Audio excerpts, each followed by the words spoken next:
요즘 시장 참 어렵죠. 전쟁에 불안정한 소식에 다들 힘들다고 하는 이 와중에 정말 이상할 정도로 뜨겁게 불타오르는 시장이 하나 있습니다. 바로 2차 전지예요. 진짜 놀라운 회복세를 보여주고 있거든요. 그래서 오늘은 지금 이 2차 전지 랠리가 과거랑은 뭐가, 어떻게, 왜 다른 건지 그 속내를 한번 제대로 파헤쳐 보겠습니다. 자, 바로 이 질문부터 시작해보죠. 아니, 다들 죽겠다고 하는 이 시기에 어떻게 2차 전지만 이렇게 잘 나가는 걸까요? 이거 그냥 잠깐 반짝하고 마는 걸까요? 아니면 우리가 모르는 뭔가 거대한 시장의 판을 바꾸는 그런 변화가 시작된 걸까요? 자, 이 그래프 한번 보세요. 이건 그냥 기분 탓이 아닙니다. 지난 한 달 동안 2차 전지 대표 기업 10개를 묶어놓은 지수가 코스피 상승률을 그냥 훌쩍 뛰어넘었어요. 시장이 지금 2차 전지 다시 봤어. 이렇게 확실하게 말해주고 있는 거죠. 자, 그럼 지금이 왜 다른지 알려면 일단 옛날 얘기부터 좀 해야겠죠? 예전에 그 뜨거웠던 2차 전지 붐, 그때는 어땠을까요? 핵심은 딱 하나였습니다. 바로 전기차. 그러니까 과거 랠리는 오로지 전기차가 잘 팔리냐 마냐 여기에 모든 게 달려 있었어요. 전기차 잘 팔린다 하면 주가 막 오르고 좀 주춤하네? 하면 그냥 바로 곤두박질 치고 굉장히 불안정한 그야말로 롤러코스터 같은 시장이었죠. 그런데 지금은 완전히 다릅니다. 바로 이 녀석, 에너지 저장 장치, 우리가 ESS라고 부르는 게 등장했기 때문이죠. 이게 진짜 판을 완전히 바꾸는 게임 체인저입니다. ES? 그게 뭔데? 하시는 분들을 위해 아주 간단하게 설명해 드릴게요. 그냥 엄청나게 큰 전력 보조 배터리라고 생각하시면 돼요. 전기를 미리 저장해 놨다가 필요할 때 쫙 공급해 주는 거죠. 특히 요즘 AI 때문에 데이터 센터 전기 어마어마하게 쓰잖아요. 그걸 감당하려면 ESS는 이제 선택이 아니라 그냥 필수입니다. 무조건 있어야 돼요. 와, 이 숫자 좀 보세요. 시장이 얼마나 커지는지 감이 오시나요? 2024년이 235기가와트시인데 불과 10년 좀 지나서 2035년이 되면 615기가와트시가 된대요. 거의 3배가 커지는 거죠. 어마어마하지 않습니까? 이게 바로 구조적 성장이라는 거예요. 예전처럼 반짝하고 끝날 게 아니라는 가장 확실한 증거죠. 자, 그럼 이 둘이 뭐가 다르냐 한번 비교해 볼게요. 전기차는 어때요?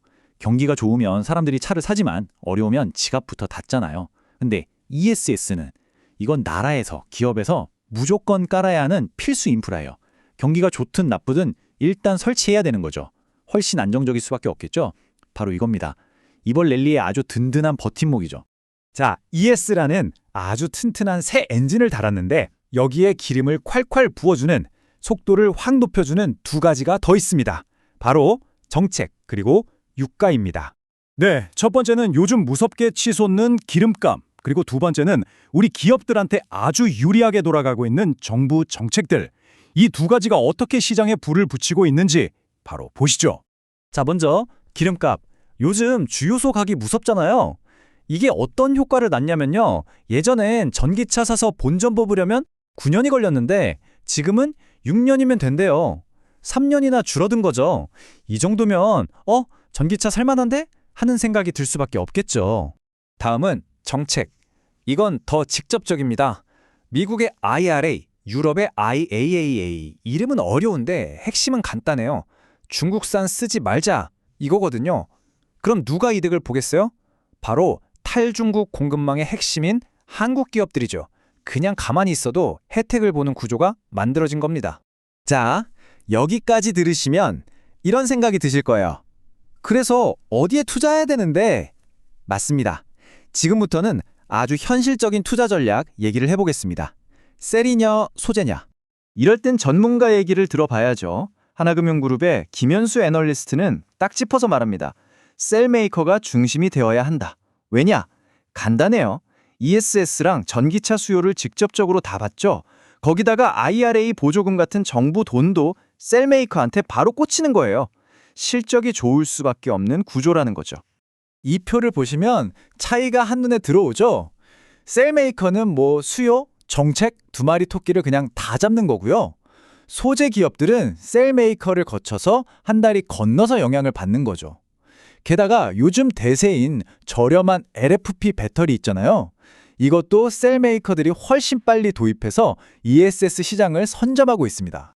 그래서 결론은 명확합니다. 지금은 LG 에너지 솔루션, 삼성 SDI 같은 대장주. 이 셀 메이커에 집중하는 게 맞다. 이게 지금 대부분 전문가들의 공통된 의견입니다. 그렇다고 소재주가 다 별로라는 건 절대 아니에요. 이 중에서도 보석 같은 기업이 있죠. 대표적으로 LNF 같은 곳인데요. 여긴 뭐 테슬라에 독점 공급하죠. 삼성 SDI랑 조단위 계약했죠. 심지어 미래 먹거리인 LFP 소재까지 먼저 치고 나가고 있어요. 이런 곳은 당연히 눈여겨봐야겠죠? 자, 그런데 동전에는 양면이 있잖아요. 이렇게 좋은 얘기만 할 수는 없고요. 마지막으로 우리가 반드시 체크해야 할 리스크는 뭐가 있는지 이것도 한번 짚고 넘어가야 합니다. 일단 전기차 시장이 생각보다 회복이 느릴 수 있다는 거. 이건 계속 따라다니는 걱정거리죠. 그리고 유럽 시장이 문제입니다. 중국의 CATL 같은 공룡 기업들이 막 치고 들어오고 있거든요. 여기서 점유율 뺏기면 타격이 크겠죠. 마지막으로 만약에 미국이 갑자기 중국이랑 친하게 지내자 이러면서 정책을 바꿔버리면 이것도 큰 변수입니다. 그러니까 우리가 뭘 해야 되느냐 딱 두 가지만 기억하세요. 뜬구름 잡는 얘기 말고 진짜 숫자를 봐야 합니다. 첫째, 미국에서 ESS가 실제로 얼마나 깔리고 있는지. 둘째, 전기차 판매량이 진짜로 다시 살아나고 있는지. 이 두 가지 데이터만 꼼꼼히 챙겨봐도 큰 실수는 피할 수 있을 겁니다. 자, 분명한 건 이겁니다. 2차 전지의 두 번째 황금기가 시작됐습니다. 그리고 이번엔 과거와는 비교도 안 되게 튼튼한 기반 위에서 출발했어요. 하지만 과연 이 흐름이 계속될 수 있을까요? 오늘 우리가 함께 짚어본 이 변수들 안에 아마 그 답이 숨어 있을 겁니다. 여러분은 어떻게 생각하시나요?